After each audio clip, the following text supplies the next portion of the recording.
Pues bueno, simplemente, bueno, quiero darles la bienvenida a todos ustedes, disculpando un poco el retraso. Nos extendimos un poco con el panel. En todo caso, pues la idea, me presento, soy Yadira Espinosa, soy coordinadora de proyectos de la Organización de Estados Iberoamericanos en Ecuador y voy a moderar esta mesa. Vamos a hacer de corrido las intervenciones de los ponentes que están previstos para este espacio, que tendrá un espacio, un tiempo aproximado de 10 minutos, y yo les voy a ir unos 2 minutitos antes poniéndoles una señal para que ustedes puedan ir terminando. Al final de todas las intervenciones se van a hacer la sección de preguntas, por lo que les voy a pedir a todos los asistentes que vayan registrando en el chat todas las preguntas y a quién va dirigido de los ponentes para que podamos contestarlas al final. Y también al final de las ponencias, el equipo, el staff, el equipo técnico va a pasar en el chat un cuestionario que ustedes tienen que completar, que es para la asistencia, porque ustedes saben que para la entrega de certificados tienen que haber cumplido al menos un 50% por ciento de la asistencia a los 3 días del evento. Entonces, no se olviden, por favor, de estar pendientes de esta encuesta, este link que les van a pasar al final de las ponencias para que la completen. Eso de momento. Entonces voy a dar paso ya a presentar a nuestros investigadores e investigadoras que están aquí, que han pasado pues por un proceso para poder llegar a este día, y les agradecemos mucho por su apertura y por compartir su generosidad intelectual para compartir los hallazgos que ustedes han encontrado en sus distintas investigaciones. Entonces, repito, no se olviden por favor de registrar las preguntas y del tema del link sobre todo, y de estar pendientes del tema del tiempo a los ponentes. Voy a empezar con Suset Melissa Sánchez Ludicello, quien nos va a presentar la investigación Mujeres en STEAM, un análisis feminista acerca de brechas educativas y laborales. Suset, por favor, tú puedes compartir tu presentación. Si es que tienes algún inconveniente, nosotros lo podemos hacer, pero preferimos que tú lo hagas. Hola, buen día para todas y para todos. Sí, claro, lo puedo presentar. Me dicen si se ve.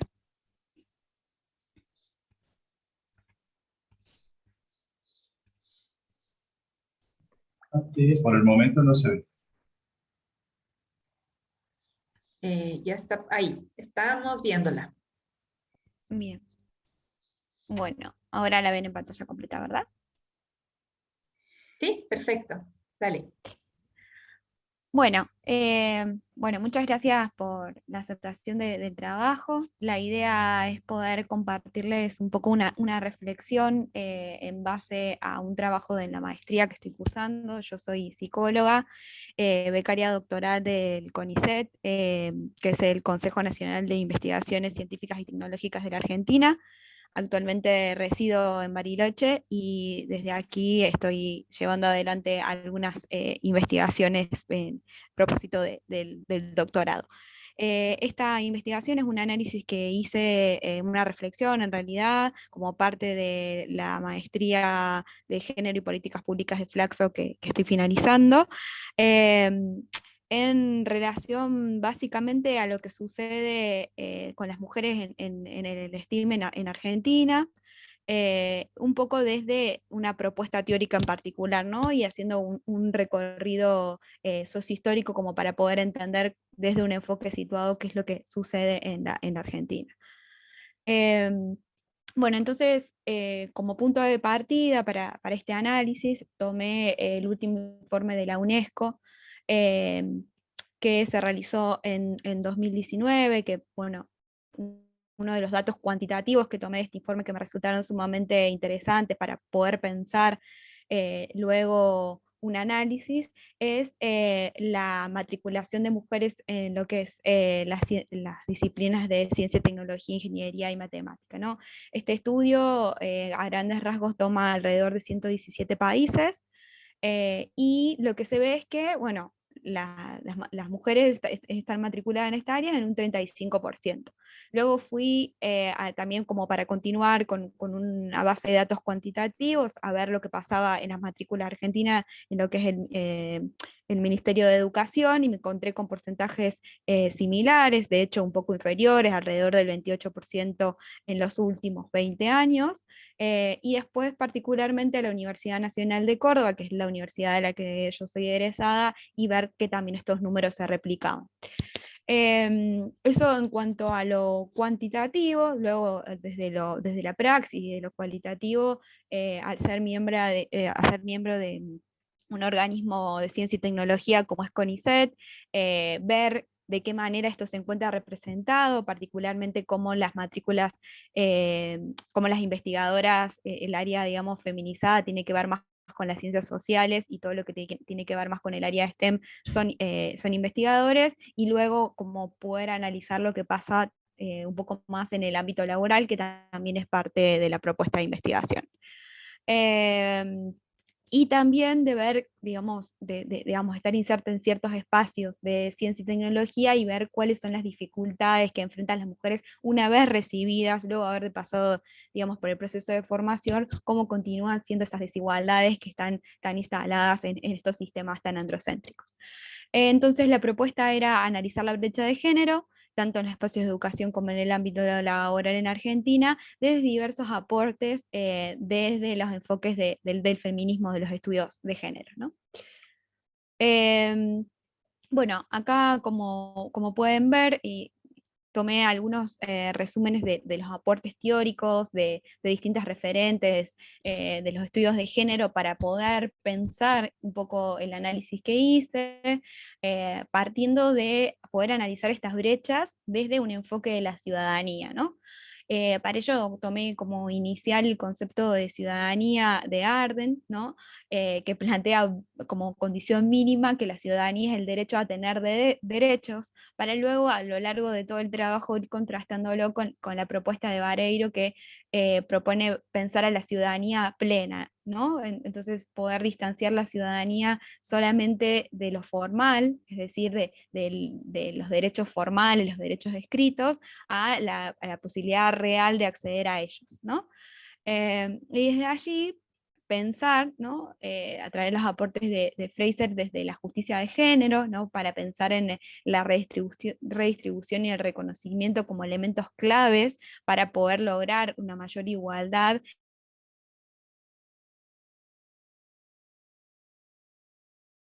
y un mayor acceso. Tomé algunos otros aportes que tienen que ver con entender las dicotomías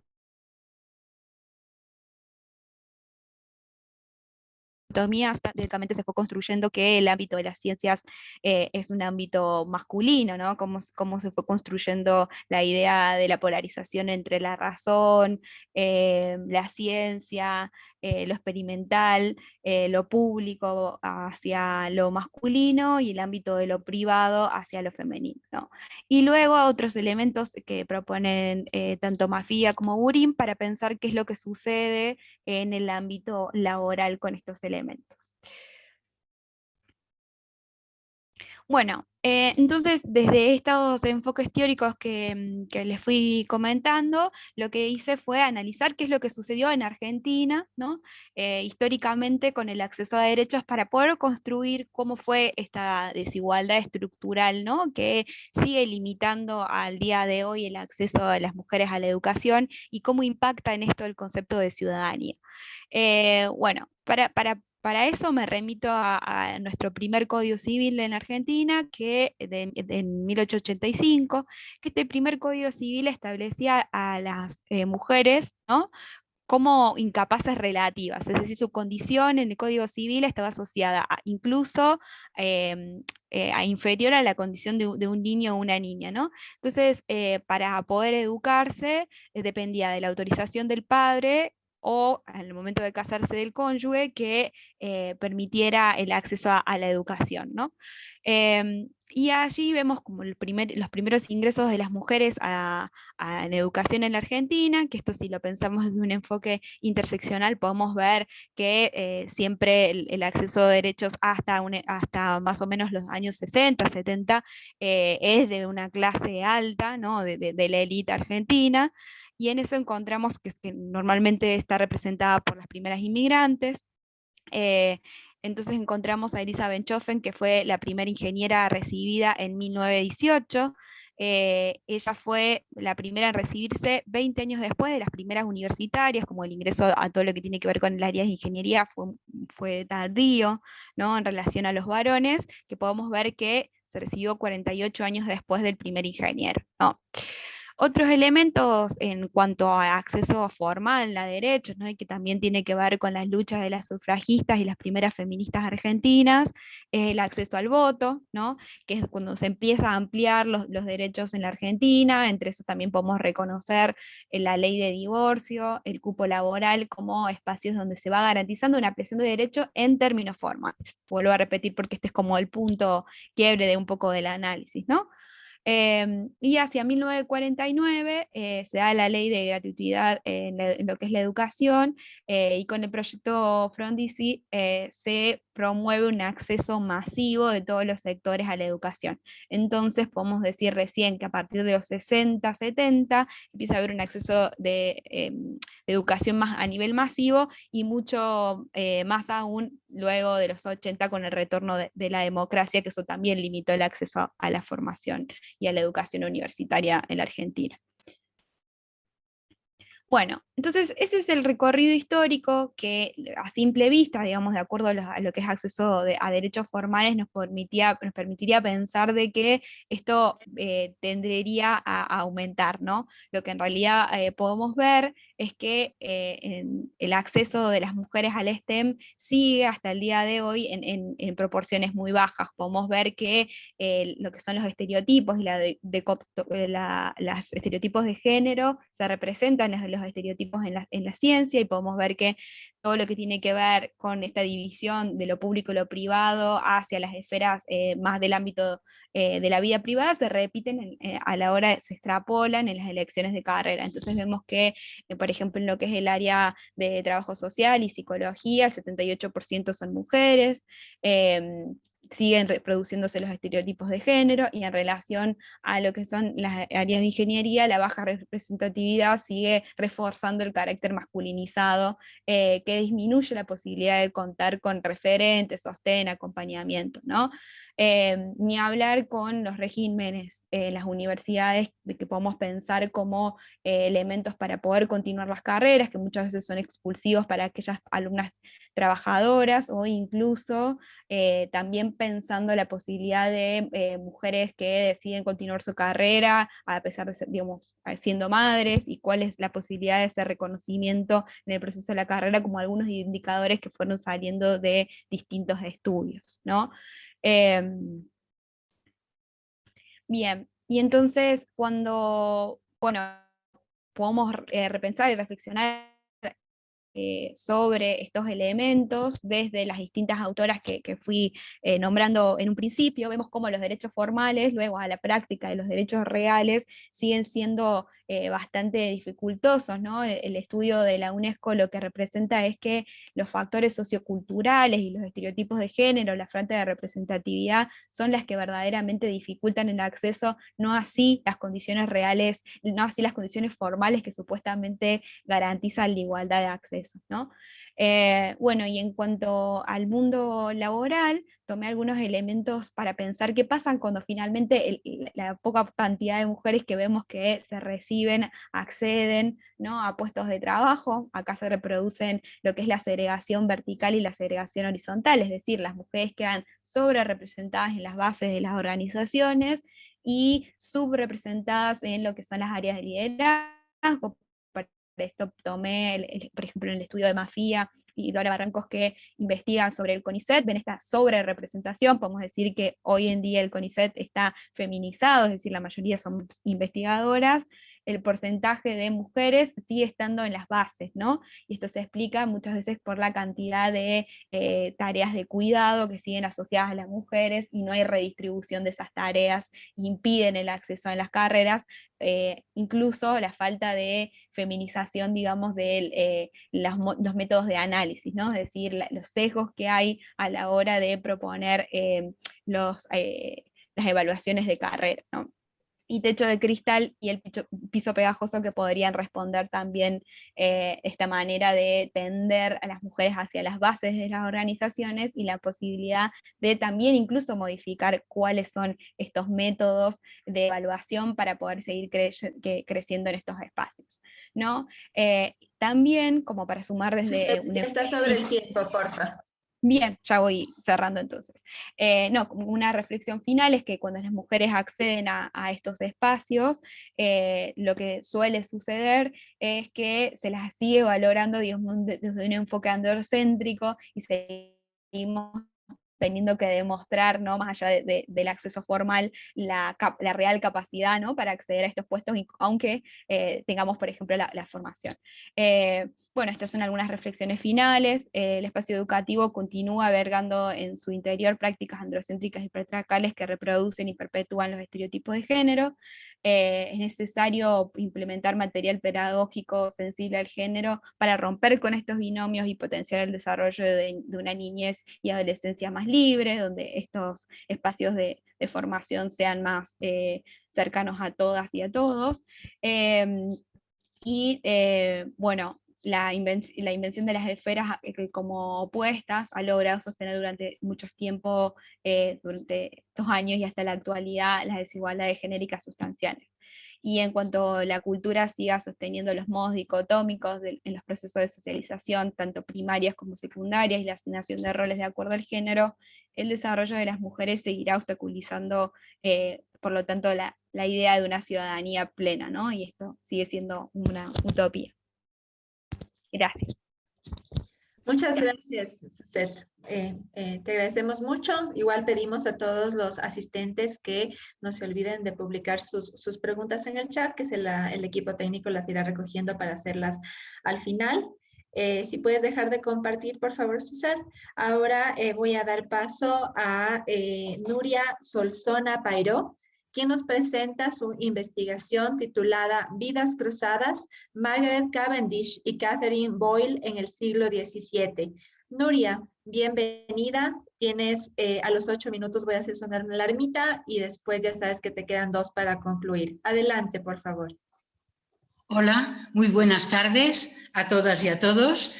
Mi ponencia de Vidas Cruzadas enlaza con la que ha presentado Suzette, porque para presentar al alumnado y a los estudiantes y a las estudiantes material pedagógico sensible de género, hay que hacer referencia a las mujeres científicas que nos han precedido a lo largo de la historia.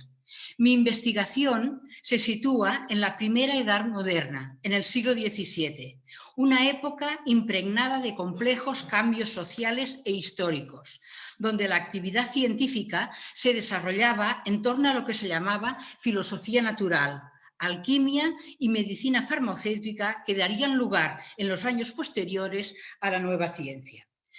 Cada vez más, la historia de la ciencia intenta apartarse de narrativas basadas en personas geniales. Estamos intentando reconstruir y reescribir la historia de la ciencia para entender mejor el mundo. Para ello, se propone que no hay una sola persona que haya creado una nueva idea y haya cambiado el campo de conocimiento. Se intenta pensar en comunidades de conocimiento y momentos históricos y culturales, en cómo se crean los avances en momentos concretos y cuáles son los motivos. El feminismo historicista quiere conocer cómo las mujeres absorbieron y ayudaron a tomar forma de los procesos que cambiaban tan rápidamente durante un periodo como el siglo XVII, del cual emerge una nueva ciencia.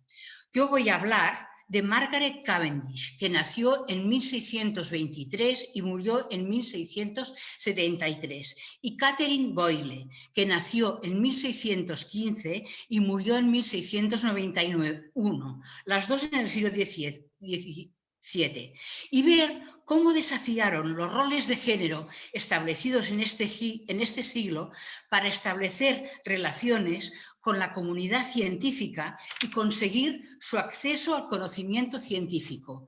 Las dos utilizaron dos estrategias y dos caminos completamente diferentes. Margaret Lucas, que es conocida como Margaret Cavendish, nació en el seno de una familia adinerada, sin títulos, y fue la hija pequeña de 8 hermanos.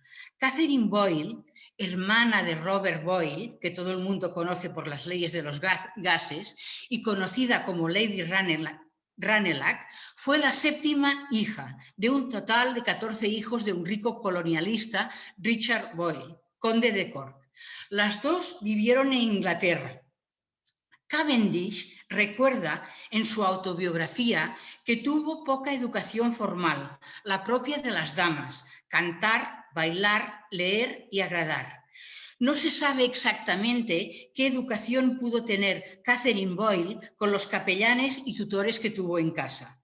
El interés de Margaret Cavendish por la ciencia empezó bien pronto, a pesar de que no empezó a escribir hasta la mitad de siglo. Estableció correspondencia con filósofos claves de la época, pero no obtuvo respuesta. En este caso, las ventajas del rango social pesaron más que las desventajas del sexo. A pesar de formar parte del círculo de Newcastle, Cavendish sufrió aislamiento y para ello creó su propio mundo de interlocutores a través de sus escritos y fue una escritora prolífica. Publicó, bajo su propio dispendio, 14 libros sobre átomos, materia, movimiento, vacío, magnetismo, el color y el fuego, percepción y conocimiento, libre voluntad y Dios. Fue una de las pocas mujeres que en Inglaterra en el siglo XVII escribió con audacia y prolijamente sobre filosofía natural.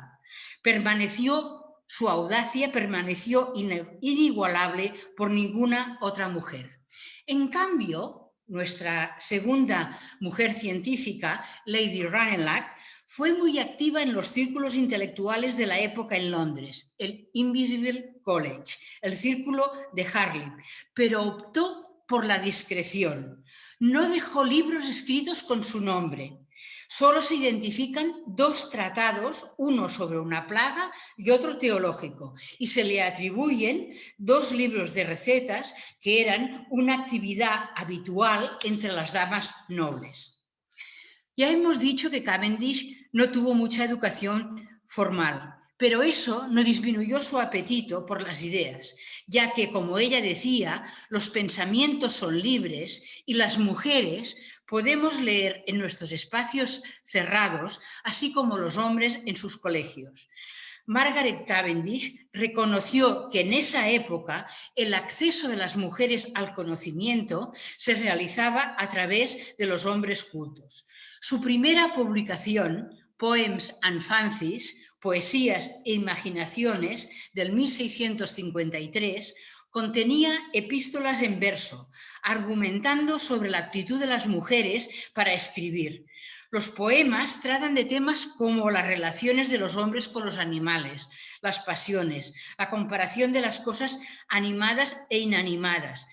Y las primeras 50 páginas son la parte más conocida de Margaret Cavendish, que son los poemas sobre los átomos que preparan el camino para su posterior incursión a un más serio examen de la filosofía natural.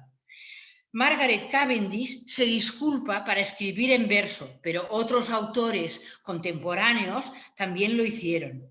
El sistema de la naturaleza adornado en los poemas se convirtió en el foco de desarrollo de sus intereses filosóficos.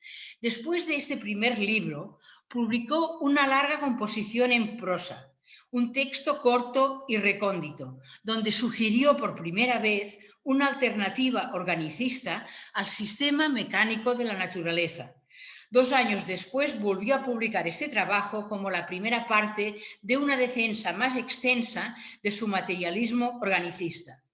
Frente a esos 14 volúmenes publicados por Margaret Cavendish, ella se disculpa por escribir, y eso es una pura formalidad. Dice textualmente: condénenme no como un deshonor de mi sexo por exponer ese trabajo, por ser inofensiva y libre de cualquier falta de honestidad. No voy a decir de vanidad, porque es tan natural en nuestro sexo. Además, la poesía se basa en la imaginación. Las mujeres pueden asegurar que es un trabajo perteneciente propiamente a ellas. Yo he observado que sus cerebros, los de las mujeres, trabajan habitualmente con un movimiento fantástico. Es decir, que ella se convirtió en una firme defensora del trabajo intelectual de las mujeres. Cavendish fue una mujer valiente y atrevida.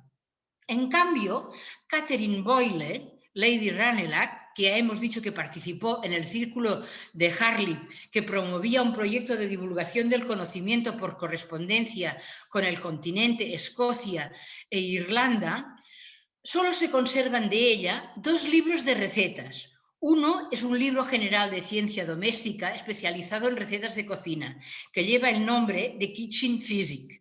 Un tercer volumen es un commonplace médico, escrito a varias manos, entre Robert Boyle, su hermano, y Lady Ranelagh. Robert Boyle, el famoso científico que todos conocemos, nombró a Lady Ranelagh como ejecutora de sus últimas voluntades y fue la primera persona de la lista de beneficiarios. Además, le legó todos los manuscritos y colecciones de recibos escritos a mano y todos los otros.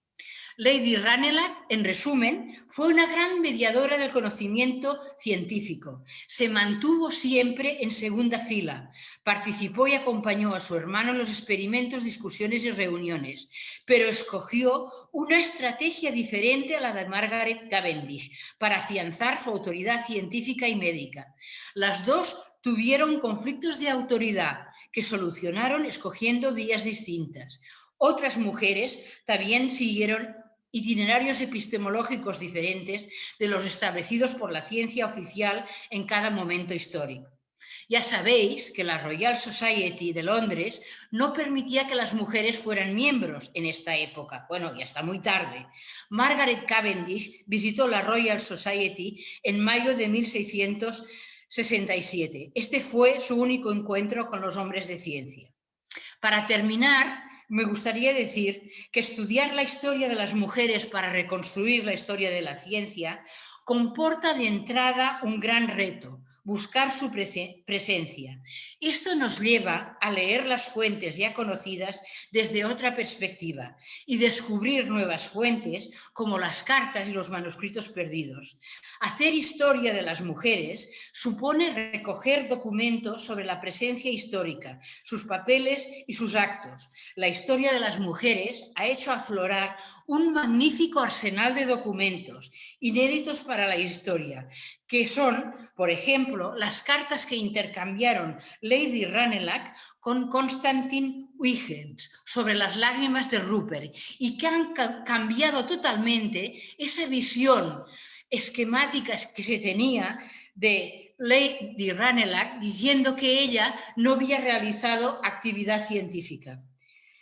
No sabemos si coincidieron Margaret Cavendish y Lady Ranelagh, pero si se hubieran cruzado sus vidas, no es difícil imaginar cuál habría sido el intercambio. Las dos fueron mujeres interesadas en el conocimiento que escogieron vías distintas de exposición pública. Margaret Cavendish estudió y publicó intensamente. Catherine Boyle no tuvo ningún afán de autoría. Fue una gran colaboradora de su hermano y se mantuvo en el anonimato. Las dos tuvieron conflictos de autoridad que solucionaron escogiendo vías distintas.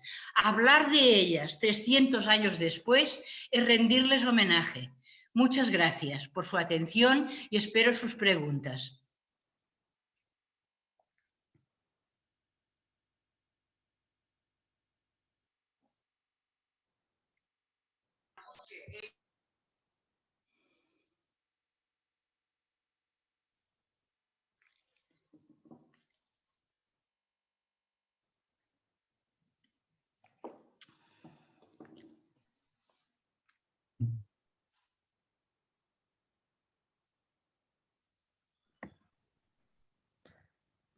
Perdón, perdimos a Nuria. No, ya he terminado. Perdona, es que tengo una conexión un poquito inestable. Muy bien, te agradecemos, Nuria, por la ponencia y tengo aquí igual un comentario que dice muchas gracias por tu ponencia y por revalorizar el trabajo de grandes mujeres. Así que felicitaciones.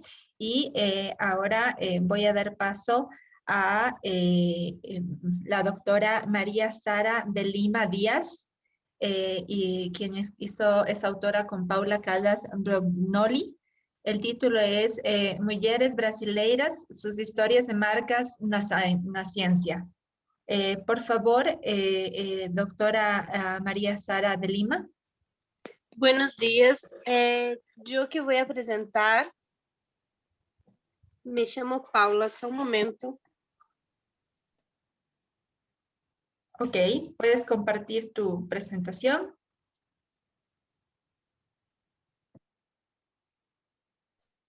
Sí, ahora mismo estoy haciendo.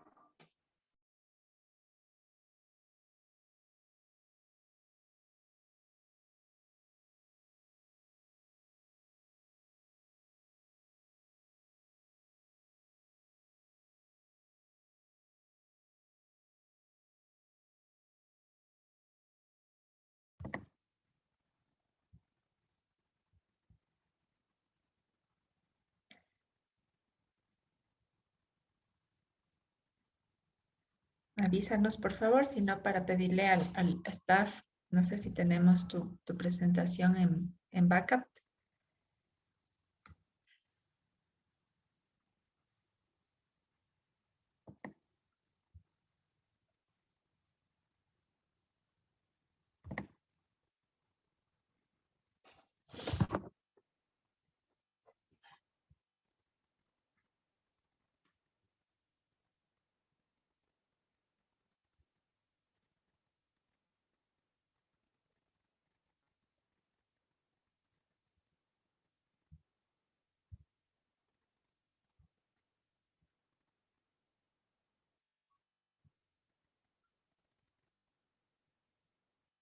Paula, ¿estás ahí?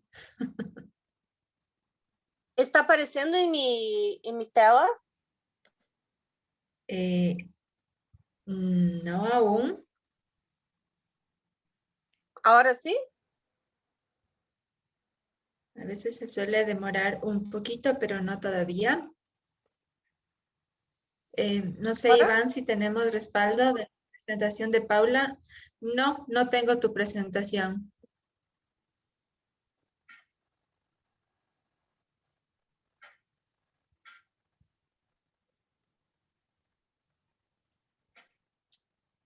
No sé si dejas de compartir y vuelves a compartir. Ya, ahí, Ahora ahí, sí. ahí, ahí, ahí. Estaba por aparecer, ajá.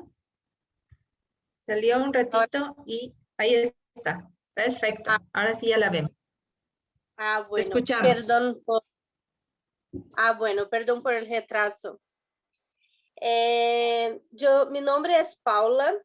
Yo soy alumna de graduación de Administración de la Universidad Tecnológica Federal do Paraná.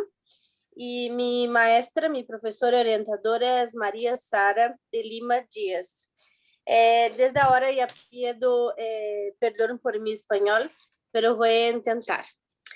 En nuestro trabajo vamos a hablar de mujeres brasileñas, sus historias y sus marcas.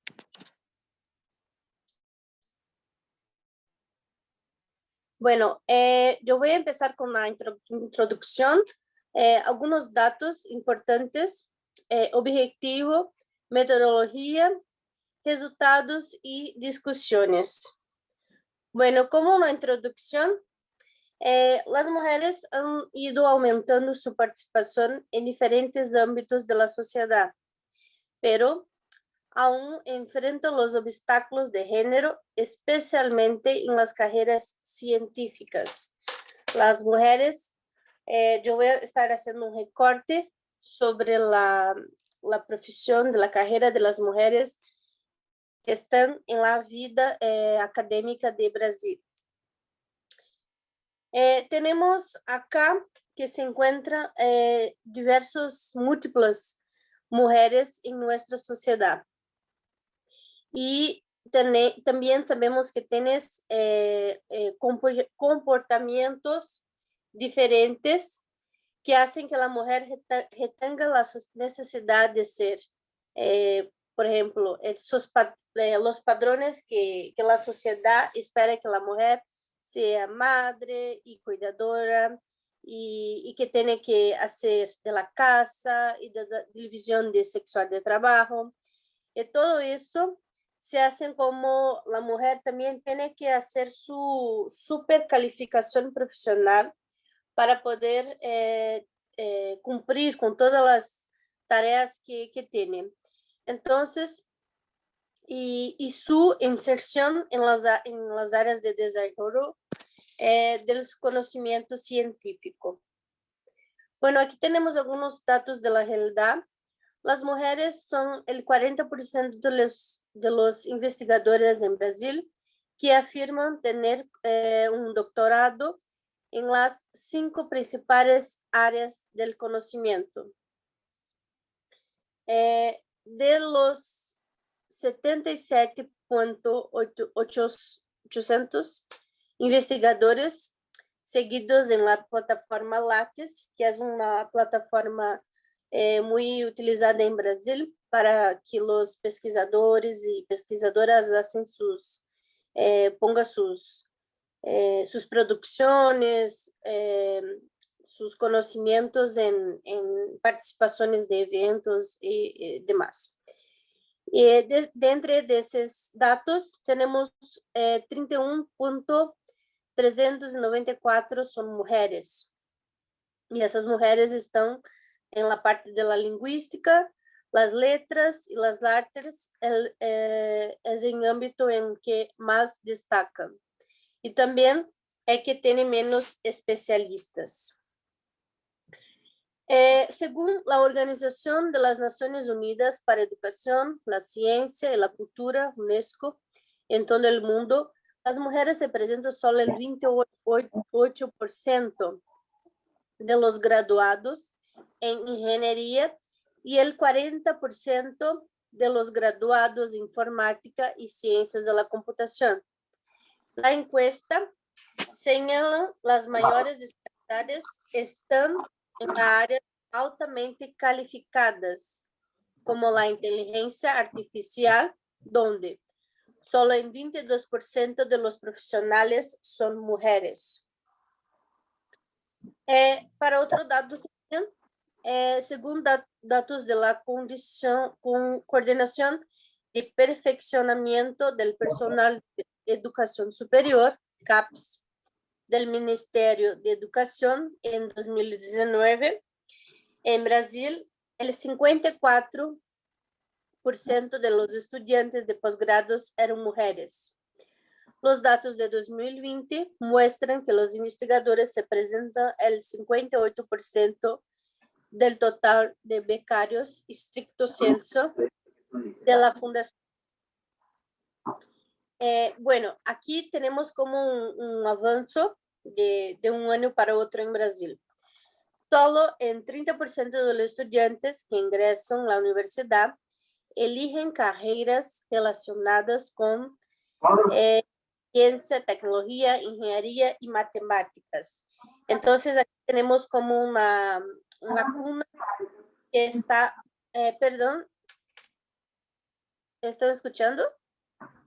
No, sigue nomás, tal vez hay micrófonos encendidos, pero sigue, por favor.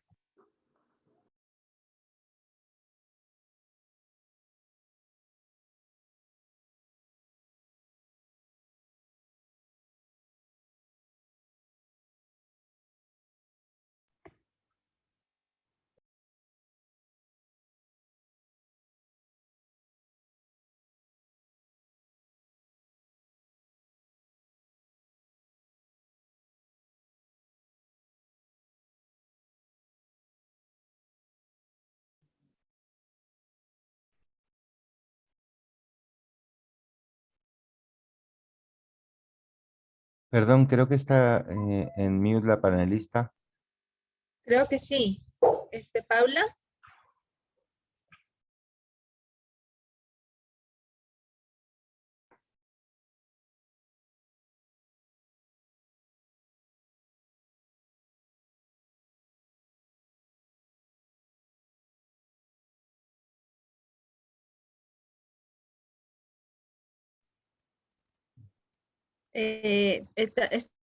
Está silenciada, Iván.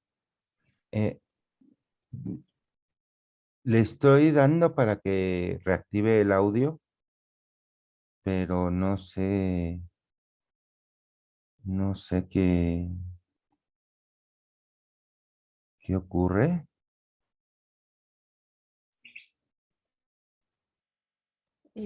No es la conexión por Zoom, ¿estás con el micrófono? Quizás.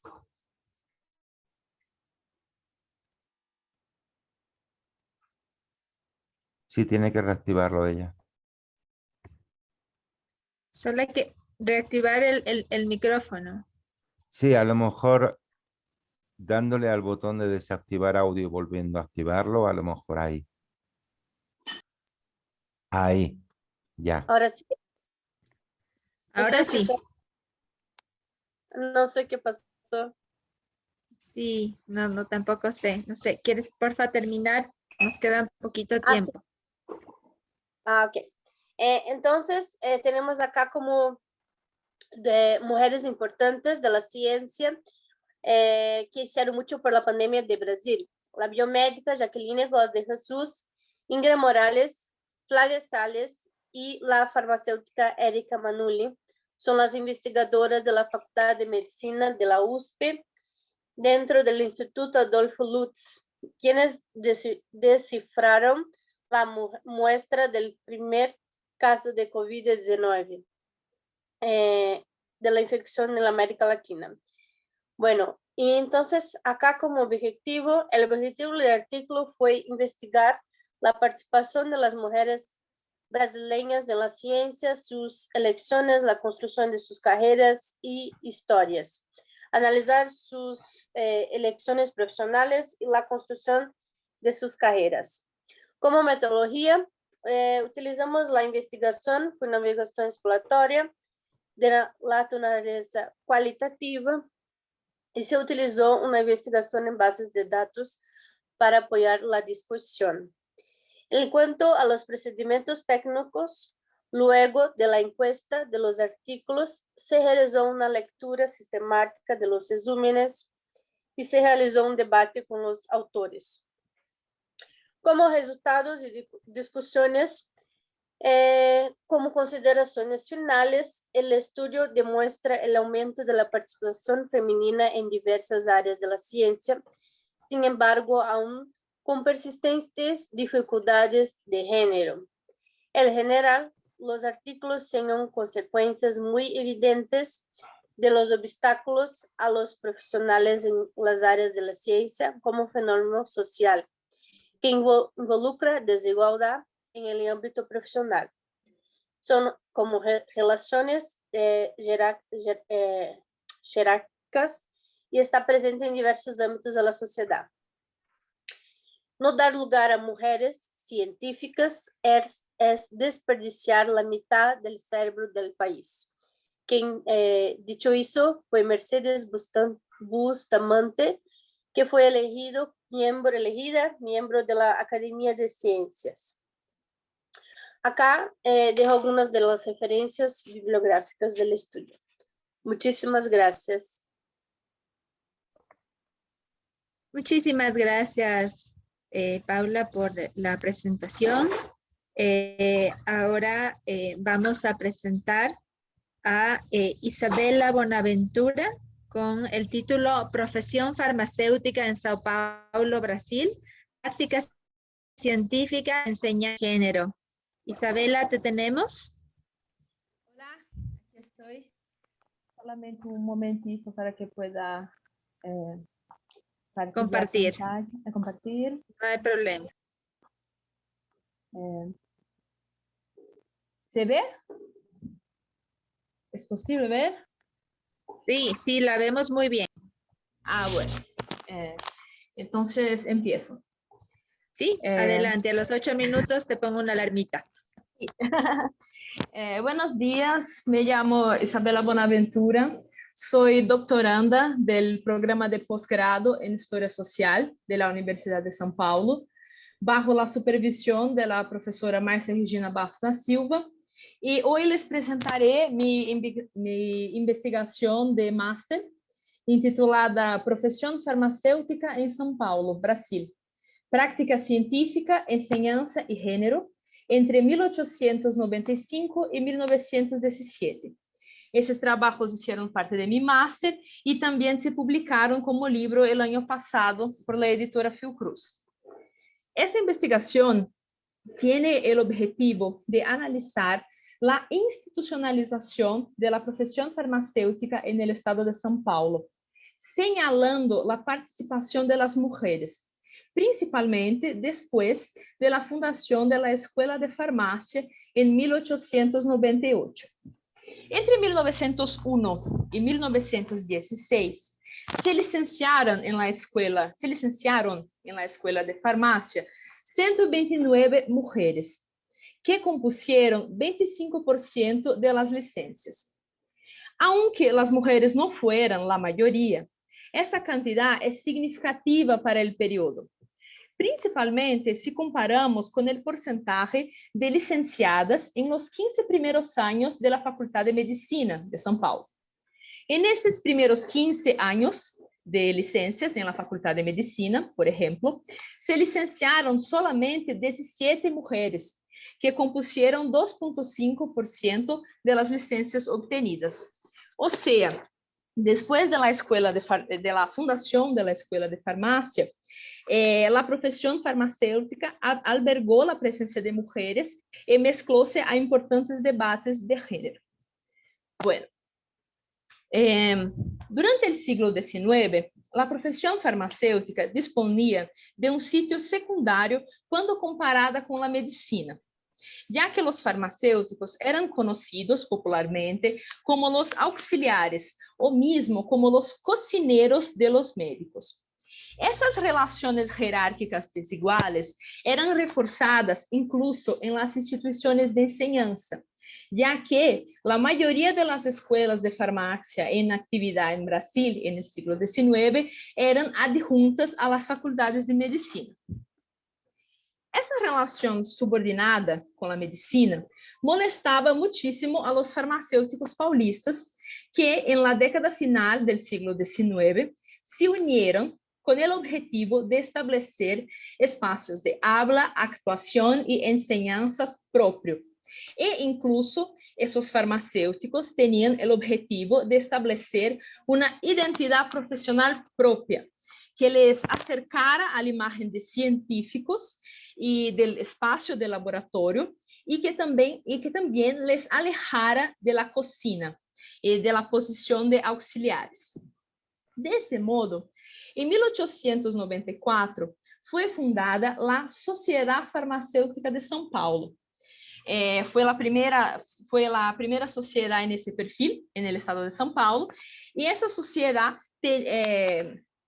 publicou, no ano seguinte, a revista farmacêutica, que albergou debates sobre variados temas de interesse de los farmacêuticos. De entre esos temas, há a questão da enseñanza, né? E incluso os membros da sociedade foram os involucrados em la fundação da Escola de Farmácia em 1898. Essa escola, em 1903, albergou os cursos de odontologia e obstetrícia, e depois de 1934 foi inserida em la Universidade de São Paulo. A fundação dessa escola foi um passo estratégico, puesto que donava à profissão farmacêutica mais prestígio social em la escena pública, e também nesse espaço se ensinava química e botânica, conferindo à profissão farmacêutica uma maior proximidade a los conhecimentos científicos. Sin embargo, essa instituição necessitava fazer frente a alguns problemas, como el poco interés de los hombres por la carrera y también la huida de alumnos para las facultades de medicina. Dessa maneira, era necessário encontrar um grupo que se interessara por la carreira farmacêutica e la viesse como uma possibilidade de obter prestígio social. Identificamos em las fuentes da época, principalmente em la revista de farmácia, discursos de estímulo à presença de mulheres em la escola de farmácia. Esses discursos eram produzidos por docentes e fundadores da escola, e nessas aulas identificamos que esses homens fundadores señalaban que as futuras farmacêuticas actuariam como auxiliares de seus colegas homens, e incluso que as atividades de produzir medicina se relacionariam à la cocina, quando se tratavam de mulheres exercendo a profissão. Por exemplo, há algumas aulas públicas em la que o acto de elaborar uma medicina era comparada ao acto de endulçar uma píldora, quando se falava de uma mulher exercendo a profissão.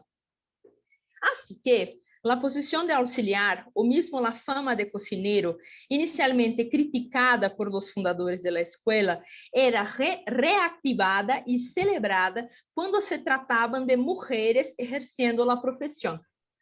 Como hablamos no início da apresentação, a presença das mulheres na carreira farmacêutica foi um aspecto distintivo da escola, principalmente porque se licenciaram 129 alunas. E esse hecho foi incluso mencionado em los noticieros da época, em donde está, por exemplo, a foto que está em la pantalla, que nos ensina as formadas em 1906. O análise das trajetórias de algumas licenciadas nos permite ir mais allá de los discursos de los fundadores da escola, permitindo-nos observar como essas mulheres actuaram na escena pública em las décadas iniciais do século XX.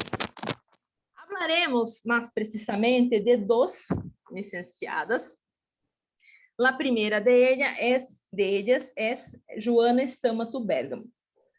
Joana Stamato Bergamo se licenciou em 1906 com 18 anos. Abriu farmácia em colaboração com seu marido, Alário Bergamo, e incluso produziu uma medicina, el lactífero, que foi noticiado em variados periódicos da época, como se vê na pantalla. E essa medicina tinha o objetivo de auxiliar as mulheres à produção de leite e também se direcionava à saúde dos niños. Desse modo, através das trajetórias dessas farmacêuticas, é possível observar como, sin embargo, elas foram puestas em puestos de poca visibilidade, de hecho, não foram professoras da escola, não trabalharam junto às autoridades sanitárias, pero elas tiveram suas próprias estratégias para adentrar a profissão, actuaram junto às mesclas no laboratório e incluso produziram suas próprias medicinas, que circularam por la escena pública do período. Assim como Joana Stamato Bergamo, encontramos outras licenciadas que abriram farmácia. Destacamos como algumas dessas farmacêuticas foram as únicas dueñas de seus estabelecimentos, actuando sem a presença de los maridos ou de los padres. Esse foi o caso de Fanny Lange. Fanny Lange tinha origem alemã, se licenciou em 1915 com 31 anos. Tinha um hijo, Osvaldo Lange, que se convirtió em médico. E a partir de informações apresentadas em fuentes como Almanac Lemer, señalamos que Fanny Lange já tinha uma farmácia antes de licenciar-se. Ou seja, ela buscou a formação na escola com o intuito de exercê-la, não solamente para obter prestígio social, como se pensava na época. Desse modo, quando nos acercamos das trajetórias das licenciadas, percebimos como elas não se restringiram ao sítio subordinado e de auxiliar que lhes foi designado por los fundadores da escola. Ellas utilizaron la formación ofrecida por la escuela según sus propios intereses, abriendo sus establecimientos para sustentarse, sustentar a sus hijos, produciendo medicinas que ellas mismas firmaban y que aparecieron en los noticieros. De ese modo, considero que las farmacéuticas convirtieron-se en agentes activas e importantes para que la farmacia obtuviera espacio institucional en las primeras décadas del siglo XX. Muchas gracias. Excelente por tu manejo del tiempo y por la ponencia. Muchas gracias. Muy interesante, qué lindo ver esas fotos y conocer estas mujeres que por ahí ponían en los comentarios. Ojalá nos hubieran dado nuestra formación, conocer de estos personajes. Gracias. Agradecemos mucho por tu participación y ahora voy a dar paso a Claritza Arlenet Peña Serpa con la ponencia. Hola, la señorita... buenas tardes. Hola, Claritza. Iba a presentar tu título, es La señorita maestra y la ciencia en el cojo ilustrado, 1892-1905. Te escuchamos, querida Claritza.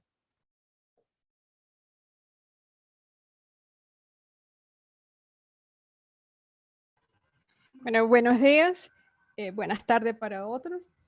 Mi intervención se concentra especialmente en la señorita maestra y la ciencia en el cojo ilustrado. El cojo ilustrado fue una revista de importancia cultural en Venezuela.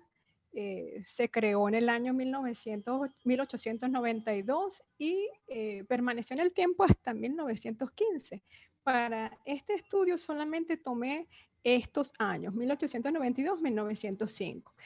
Me concentro en el término la señorita. ¿Por qué? Porque en nuestra sociedad de aquel entonces, el hacer referencia a la señorita nos remitía a aquella mujer que era impoluta, virgen, que no había tenido ninguna relación carnal con ningún hombre. Entonces, este término se trasladó inmediatamente a la presentación de las señoritas maestras o señoritas profesoras que luego tuvimos en nuestro país. ¿Por qué nació este estudio? Por una pregunta. Y es una pregunta quizás como más de compromiso con mi profesión. Soy profesora en la Escuela de Educación de LOCAC y he tenido ya un buen tiempo en educación. Entonces me preguntaba cómo fueron mis primeras maestras, cómo fueron esas primeras profesoras que tuvo el país. Lamentablemente, en muchas ediciones de diccionarios editados, por supuesto, en Venezuela, muchas de las maestras y señoritas maestras no están mencionadas. Entonces, este estudio, más allá de hacer una revisión de corte arqueológico, pretende en algún momento, pues, mostrar quiénes fueron esas mujeres, cómo fueron y cómo precisamente a través de esa revista tan prestigiosa fueron presentadas. Entonces, la mujer y la ciencia, realmente la presentación de la mujer en la revista siempre tenía un corte androcéntrico. Siempre el hombre era quien figuraba como la persona con el conocimiento científico. De hecho, en nuestro país gozamos en aquel momento de doctores en ciencias médicas, doctores en ciencias políticas, doctores en ciencias eclesiásticas, los bachilleres, es decir, los estudiantes universitarios eran hombres. Todos ellos iban a la universidad y tenían esa posibilidad de adquirir la ciencia, estudiaban matemáticas de forma muy extensa. Se abrieron carreras, por ejemplo, ingeniería, obviamente conformada solo por hombres. Y en esa escuela de ingeniería, un pensum muy rico en ciencia. Entonces, incluso en los colegios para varones de la época, era más predominante la ciencia para hombres que para mujeres. Entonces, la ciencia de aquel momento pretendía dar esa idea de orden y progreso, de llevar a la población a aquella civilización. Venezuela en aquel momento, aun cuando una Venezuela agrícola, pues está en un proceso de transformación bien importante, porque se observa la modernización, sobre todo a través de los ferrocarriles, la reconstrucción de algunas ciudades, la modernización de cementerios y la construcción paulatina de cátedras en las universidades que estaban alineadas más a las ciencias. La creación de la Cátedra de Historia Natural en 1874 fue un importante evento. Entonces, la ciencia y la literatura para ellos era un poderoso factor de civilización. Entonces, me llama la atención y me llamó la atención durante la revisión de estas fuentes primarias, el Cojo Ilustrado. Ustedes pueden obtener el Cojo Ilustrado por vía digital si revisan el repositorio Saber UCAT. Allí están las ediciones ya digitalizadas. Afortunadamente contamos con esto. Para aquel momento se indicaban algunos estudios vinculados más con la fisiología, donde la mujer siempre se presentaba de forma minimizada. Entonces, fíjense aquí, por ejemplo, cuando me señala el tipo de escritura es feo, a menudo sin gracia y desmañado. Por supuesto, se está refiriendo a las mujeres. Afortunadamente, ya no tenemos este tipo de prejuicios en cuanto a la ciencia. Había un grupo importante de hombres de élite, quienes podían viajar a Europa, formarse, y en ese contacto con la corriente positivista estuvo presente dentro de ellos ese discurso de la ciencia, del avance. Entonces, muchos de los autores que cuentan esta revista, ellos traducían las obras que estaban en francés al castellano, pero por supuesto incluían su toque de discriminación. Por ejemplo, Araujo, en 1905, la mujer tiene el cráneo más pequeño, es menos hábil en los trabajos manuales, puesto que hasta en la costura y en la cocina el hombre ejercitado lo hace mejor. Entonces, en la traducción de estas obras de autores, siempre se incluía el prejuicio. Pocas mujeres escribieron, pero escribían versos, entonces eran más poetisas, o figuraban pocas mujeres como las que presentaré a continuación. Fíjense, en esta página tenemos en la esquina superior derecha la figura de una mujer. Y esta mujer fue una de nuestras grandes maestras. Ella fue la sobrina bisnieta de Bolívar, muy reconocida, por supuesto, por los Bolívar, pero ella se dedicó a la enseñanza. Fue una de nuestras primeras señoritas maestras.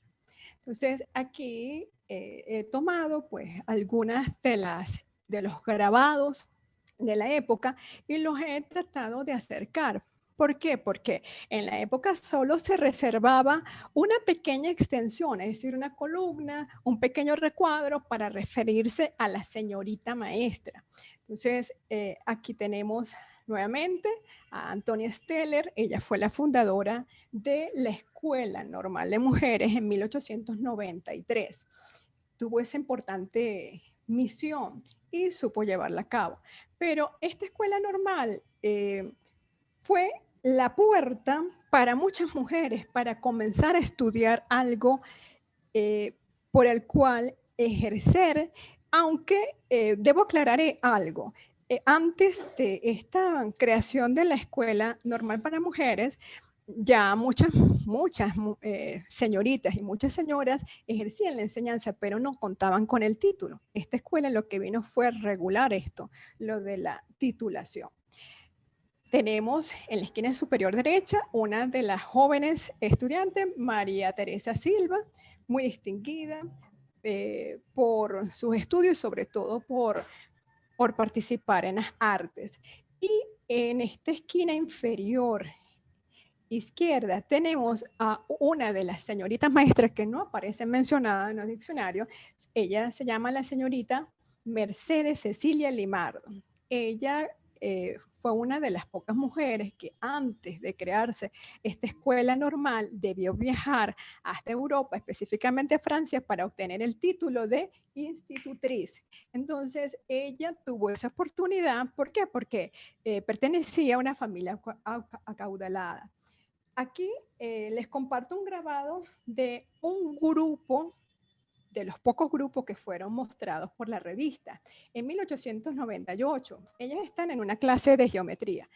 En el centro se observa un hombre. ¿Por qué? Porque ellos eran quienes tenían estos conocimientos y los presentaban aún de manera dosificada a nuestros grupos de señoritas. Fíjense la extensión de esta página y el grabado de forma mínima de una de las señoritas. Y así están las pocas imágenes que encontramos en la revista. Con la creación de esta escuela hay muchas contradicciones que se encuentran, no tanto en la escuela en sí, sino por los prejuicios y los discursos que habían en esa época. Fíjense que en esta primera afirmación de un general muy respetable de aquel momento, él celebraba que estas mujeres estuvieran estudiando y formándose para ser las encargadas de educar al país, a estas generaciones.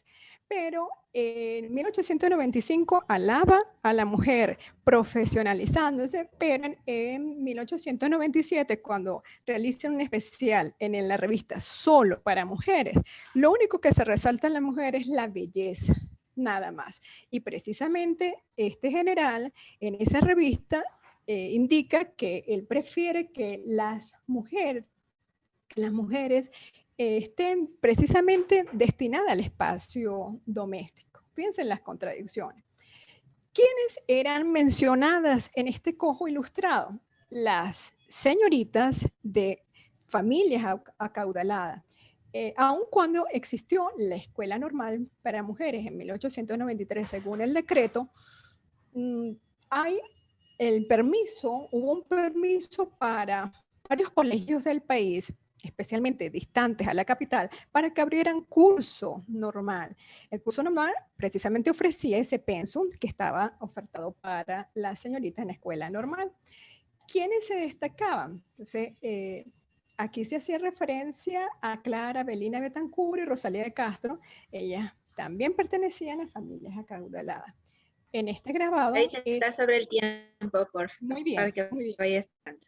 Ok, entonces en el pensum de estudio muy bajo, hubo varios cambios en el tiempo, de 1893 hasta 1905 hubo otro código de instrucción. ¿Cuál es la diferencia? Geometría no es constante dentro de la oferta. Se ofertaba la historia natural ya en 1905, el idioma estuvo presente en las primeras ofertas de pensum, ya después no, y ¿dónde fue visible ese corte positivista del país? Precisamente desde 1902 al 5. ¿Por qué? Porque en la constitución de los grupos de hombres dedicados a sellar cuáles eran los contenidos curriculares, estaban formados precisamente por científicos. Entonces, esto forma parte de una de las triadas de investigaciones que estoy encaminando vinculados con las señoritas maestras. Mis contactos, bueno, los pueden ver en pantalla. Bueno, muchas gracias.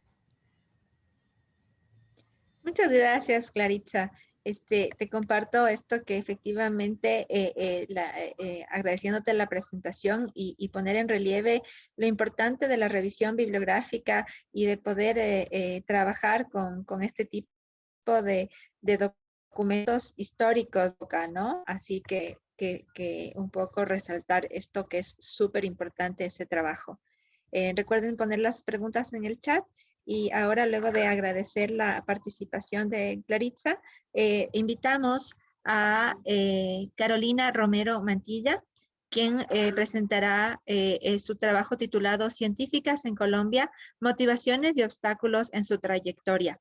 Este trabajo lo hizo junto con Claudia Patricia Cote Peña, Alexandra Cortés Aguilar y Carolina Romero Mantilla. Hola, buenos días. Buenas tardes. ¿Pueden ver mi pantalla? La vemos perfectamente, te escuchamos, querida Carolina. Bueno, muchas gracias.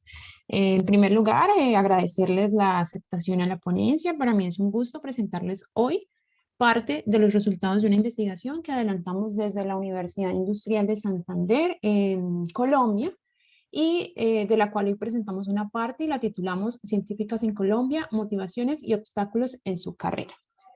Bueno, entonces para comenzar un poco, es claro que los estudios de género se han convertido en parte de la agenda gubernamental de un gran número de países, entre ellos Colombia, y que la historia nos ha demostrado que en las actividades de investigación y desarrollo científico las mujeres siempre han estado infrarrepresentadas. Colombia no es ajeno a esto. Por ejemplo, encontramos que a cifras de 2019, tan solo el 38% de las personas reconocidas como investigadoras en el país son mujeres, una cifra no muy lejana al promedio de América Latina y en general a nivel mundial. También encontramos en términos de segregación horizontal, es decir, la ubicación en las áreas del conocimiento, que en Colombia las investigadoras se concentran en el área de salud y de ciencias sociales, donde representan el 48% y el 43% respectivamente. En las ingenierías representan tan solo el 25% de los investigadores y la brecha en esta área del conocimiento es de 48.6 puntos porcentuales a favor de ellos. Ahora, en términos de productividad, que para efectos de la investigación, y dada la disponibilidad de información, la medimos según el número de productos de generación de conocimiento, encontramos que en el país el 61% de las investigadoras reconocidas, esto a corte de 2017, que era la información disponible, no había realizado ningún tipo de publicación como artículos, libros, capítulos de libros, entre otros, y que las investigadoras que sí lo habían hecho, en promedio, a lo largo de su trayectoria científica o de toda su carrera, habían publicado un promedio de 5 artículos, una cifra por debajo de la encontrada en los hombres que osciló entre los 8 y los 9 artículos. En este sentido, y en aras de aportar nuevo conocimiento, nos propusimos investigar cuáles son esas motivaciones, pero sobre todo, cuáles son esos obstáculos que enfrentan las mujeres para desempeñarse en el campo científico colombiano y entender así un poco las causas de su baja participación. Después de realizar una revisión de literatura, diseñamos y aplicamos un instrumento de encuesta que agrupó una multiplicidad de posibles motivaciones, pero sobre todo barreras y obstáculos para las mujeres en el acceso a la carrera científica. En total, encuestamos a 322 personas reconocidas como investigadores por el Ministerio de Ciencia, Tecnología y Colombia, nuevamente, repito, para el año 2017. Y obtuvimos respuesta en ese momento de 126 hombres y 196 mujeres. ¿Qué resultados obtuvimos? Bueno, de forma muy general, en términos de las motivaciones, encontramos que los gustos e intereses por trabajar en el sector científico, así como el deseo de dar respuesta a determinadas situaciones o problemáticas y el desarrollo profesional fue la principal motivación o el principal interés que tuvieron las investigadoras que fueron encuestadas. Sin embargo, encontramos que lo anterior es el resultado de una cultura investigativa que fue creada durante el pregrado. Las mujeres encuestadas afirmaron que los semilleros de investigación y en general la participación en grupos de investigación durante el pregrado es una estrategia extracurricular clave, esencial para el fomento de la investigación y para la formación de profesionales capaces de satisfacer las necesidades del país. Pero además de ello, las investigadoras nos decían que estos espacios son escenarios ideales para favorecer la vinculación de la mujer en el campo científico. De las encuestadas, el 66% de ellas participó antes de graduarse o de licenciarse como profesional en proyectos de investigación y el 86% de ellas tuvo la oportunidad de participar en este tipo de eventos como seminarios, cursos, talleres, congresos, simposios, entre otros. En términos de los obstáculos, que fue pues básicamente sobre lo cual hicimos un poco más de énfasis, en términos generales encontramos que ellas perciben más obstáculos. El 44% de las mujeres afirmaban haber enfrentado algún tipo de barrera en la permanencia en el sector científico colombiano. Por ejemplo, el 40% de ellas ha experimentado sexismo al interior de los grupos o centros de investigación para los cuales trabajan. Cuando hablamos de sexismo, bueno, nos referimos a la discriminación a razón del sexo, en este caso por el hecho de ser mujeres. Asimismo, nos comentaban que es común ser rechazadas por sus compañeros cuando éstas se ubican en cargos decisorios o en cargos de poder. El 36% de las investigadoras afirmó haber sido cuestionada en alguno de estos cargos. También encontramos, este fue como el obstáculo más señalado, que las investigadoras se deben enfrentar a prácticas asociadas con lo que se conocen como micromachismos. Las actitudes machistas y discriminatorias, el uso del lenguaje sexista y las redes de poder son barreras importantes que ponen en desventaja a las mujeres en el ambiente de trabajo. ¿Cuáles fueron esos escenarios identificados? Bueno, el constante cuestionamiento del conocimiento de una mujer por parte de su compañero, el hacerle creer a una mujer de forma muy sutil que está loca o que lo que está diciendo no tiene sentido, la interrupción, perdón,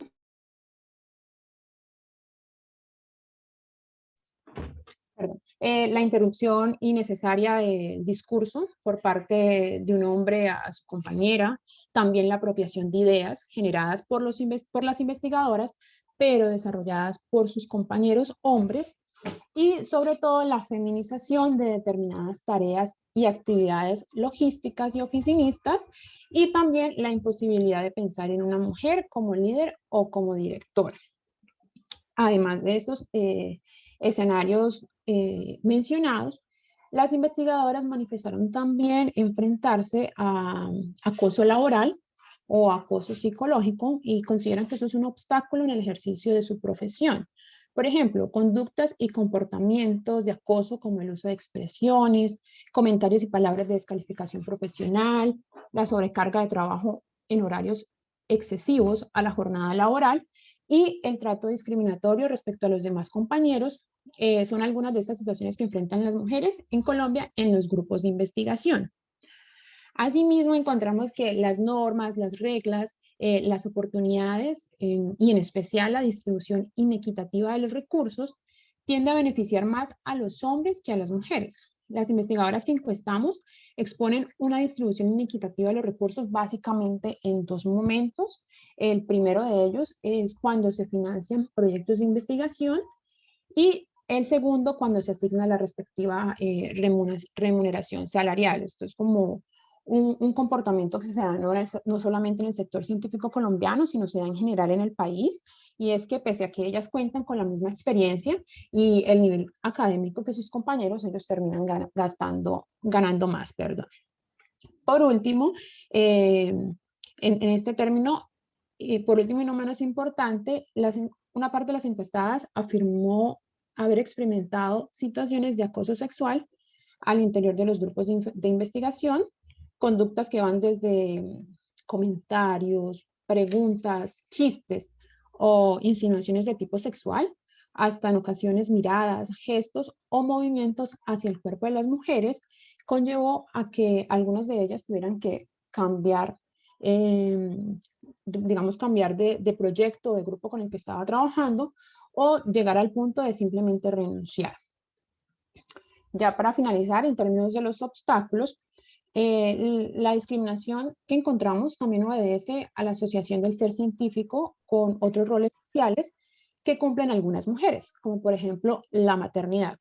De acuerdo con las encuestadas, se favorece la participación de los hombres en algunas actividades de investigación, ya que la posibilidad de que ellos pausen o tengan que interrumpir sus actividades laborales por atender las labores del cuidado o del hogar son mínimas. Las investigadoras manifestaron enfrentar dificultades cuando toman la decisión de ser madres, tanto durante el embarazo como después, como la etapa de posparto. El primer obstáculo que identificaron estaba relacionado con las licencias de maternidad, en tanto que las instituciones no tienen en cuenta los tiempos de licencia, por ende, pues no se proveen las condiciones necesarias para que ellas retornen a sus actividades laborales. Asimismo, la doble jornada afecta la disposición de hacer investigación, puesto que claramente la familia se convierte en una prioridad en la vida de las mujeres y pues deben elegir entre disminuir el tiempo dedicado al cuidado del hogar o disminuir el tiempo dedicado a las actividades de investigación que son bastante demandantes, pues acarreando lo último, serias implicaciones en su desarrollo profesional. Las investigadoras que fueron encuestadas y que manifestaron contar con el apoyo de su familia en las labores de crianza, manifestaron que esto ha sido parte del éxito en su trayectoria profesional. Asimismo, las que han podido tercerizar estos servicios o contar con personas a las cuales les pagan por cuidar a sus hijos. Sin embargo, pues es claro que esto es un privilegio que al cual no todas las mujeres pueden acceder.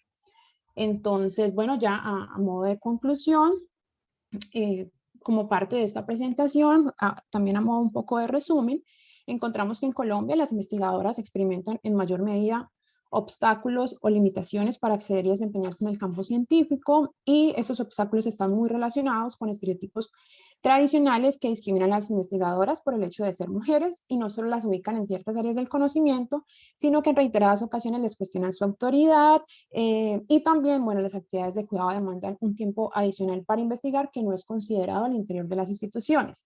Y ya finalmente podemos afirmar que los factores que motivan a las investigadoras a ejercer una carrera científica están muy relacionados con los gustos e intereses y características de personalidad y gustos de cada individuo, pero que además fueron fortalecidos durante el pregrado, resaltando la importancia que tienen promover espacios de formación para jóvenes investigadores al interior de las universidades. Muchas gracias. Muchísimas gracias, Carolina. Muy interesante tu presentación. Seguro que hay muchos de países latinoamericanos, iberoamericanos, tenemos resultados muy parecidos. Muy interesante la ponencia. Y por último, tenemos la presentación del estudio titulado Kepler, el cosmos de una masculinidad científica. El autor es Alejandro Javier Varas Alvarado. Por favor, Alejandro, estamos muy gustosos de escucharte.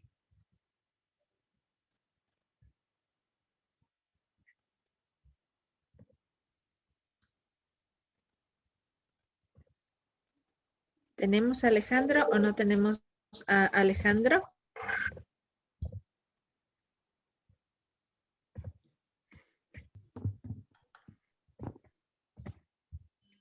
Me parece que no. Bueno, entre los participantes no lo encuentro. Ya. Entonces, quizá conveniente, ya nos comunicaremos con él.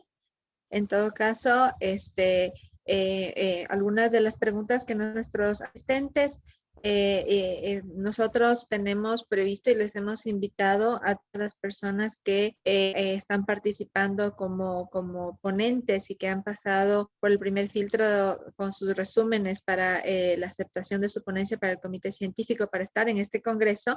Les hemos invitado también que nos envíen su artículo para ser publicado como parte de las memorias del congreso. Así que está extendida esa convocatoria hasta el 19 de julio y los formatos están en la página de CIESPAL, donde estuvimos la información preliminar del evento. Ahora bien, pasamos al momento de preguntas. Tenemos algunas que hemos anotado y la primera es para Suset. Suset nos pregunta a Yesenia Sakoto que le gustaría conocer qué metodología utilizaste para tu estudio.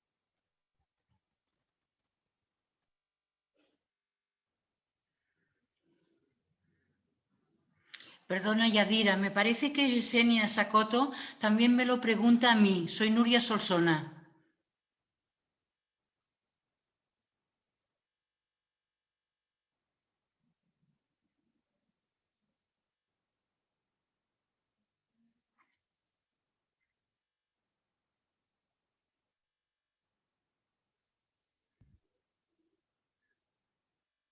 Yesenia, estás en mute.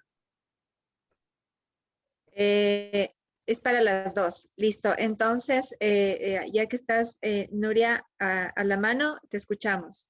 Sí, primero empiezo por la pregunta de Xiomara, porque en el orden teórico va primero. Dice, ¿por qué los referentes científicos son siempre masculinos? Pues como podrá a observar, Xiomara y todas las personas que estamos presentes en este congreso, la ciencia se ha construido con un cierto modelo de masculinidad. La ciencia es androcéntrica y, por lo tanto, los referentes científicos son siempre masculinos, de hombres mayoritariamente, como decía una ponente, blancos, europeos, de clase media. Por lo tanto, está en nuestra labor, si queremos dar una imagen de la ciencia diferente, introducir referentes femeninos de la ciencia. Y para eso hay una publicación que pueden encontrar ustedes en abierto en Google. Si ponen en Google las científicas y su historia en el aula, podrán encontrar una obra de 250 páginas de la que podrán sacar diferentes ejemplos y diferentes mujeres científicas para introducirlas con sus textos en el aula. En cuanto a la pregunta de Yesenia, que preguntaba qué metodología, por ejemplo, en mi caso, yo he seguido para trabajar las mujeres científicas, es bastante sencilla y está explicada en ese libro que les digo que está en abierto en Google. Primero, hay que situar el contexto histórico y científico. Segundo, el rol de la mujer en este momento, en este periodo, en este siglo. Por ejemplo, para analizar a Margaret Cavendish y a Catherine Boyle, yo he tenido que identificar cuál era el rol de la mujer en el siglo XVII en Inglaterra. Tercero, la autora, ¿qué tipo de educación ha recibido? Si tuvo formación científica o si solo se formó en las artes propias de las mujeres, como decía Margaret Cavendish, de leer, bailar y agradar. Cuarto, ¿qué producciones científicas ha tenido esta autora? Por ejemplo, en el caso de Margaret Cavendish, se encuentran también en abierto, en inglés, eso sí, casi todas las obras que publicó en su época. Y por último, el último punto de mi metodología es analizar los textos de la autora y de estos textos, una vez analizados, hacer una selección de textos para llevarlos al aula, para trabajarlos con el estudiantado. Por lo tanto, mi análisis, mi metodología es seguir todos estos pasos para llegar a unos textos que sean factibles de trabajar con los estudiantes y las estudiantes en el aula. Pienso que he respondido un poco a la pregunta que nos planteaba Yesenia. Muchas gracias. Muchísimas gracias, Nuria. No sé si está Suset para también contestarnos la pregunta sobre el tema de la metodología. Hola. Sí. Hola, Suset, sí te escuchamos. Disculpe que tengo un problema de conexión y no se me entrecortó la pregunta. Era un poco, la pregunta va para conocer un poco la metodología que utilizaste para tu estudio. Sí, también había leído inicialmente otra consulta sobre cuál era la construcción, digamos, de sujeto de la investigación como mujer. Bueno, voy a responder las dos brevemente. Por un lado, la investigación está basada en trabajos previos de investigación de distintos ministerios, como el Ministerio de Educación, CONICET y la UNESCO, en donde la forma en la que está construida la encuesta es binaria, ¿no? Entonces está construida desde la idea de varón y de mujer, sin hacer distinción en lo que es la diversidad sexual. Es por eso que los datos que se obtuvieron se analizan de la misma forma. No significa, digamos, que no se puede hacer un enfoque, digamos, desde la diversidad. El caso es que los insumos que tenemos no tienen esa categorización, entonces es por eso que no se pueden obtener datos, ¿no? No se está esa discriminación hacia el interior de la investigación. Y bueno, y la metodología utilizada es una revisión bibliográfica y por otro lado el análisis justamente de estos estudios anteriores, que fueron los de UNESCO, los de CONICET y los anuarios de las universidades argentinas, tanto de Córdoba, la Universidad Nacional de Córdoba, como la Universidad Nacional de Buenos Aires.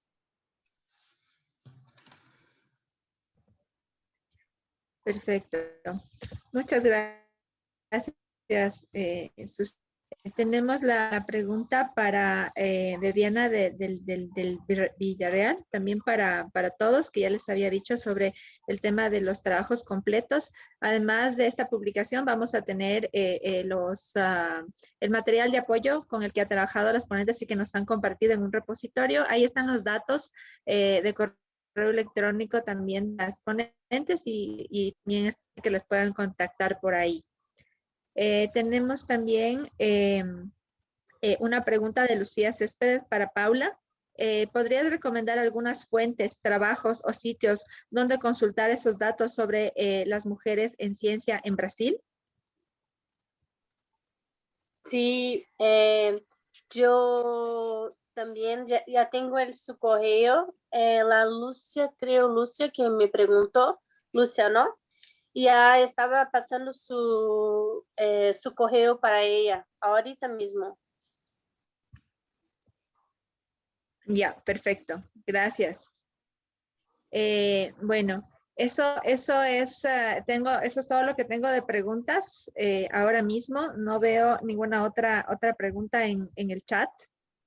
Así que nos dejaron con muchas inquietudes, muchas interrogantes, pero creo que el trabajo es muy importante y relieva un poco algunos de los comentarios que se han hecho sobre el importante trabajo sobre la visibilización de las mujeres en la ciencia y sobre todo la revalorización del trabajo en la ciencia de grandes mujeres de la historia y sobre todo trabajando con un material complejo que a veces es el material histórico para poder realizar estos estudios.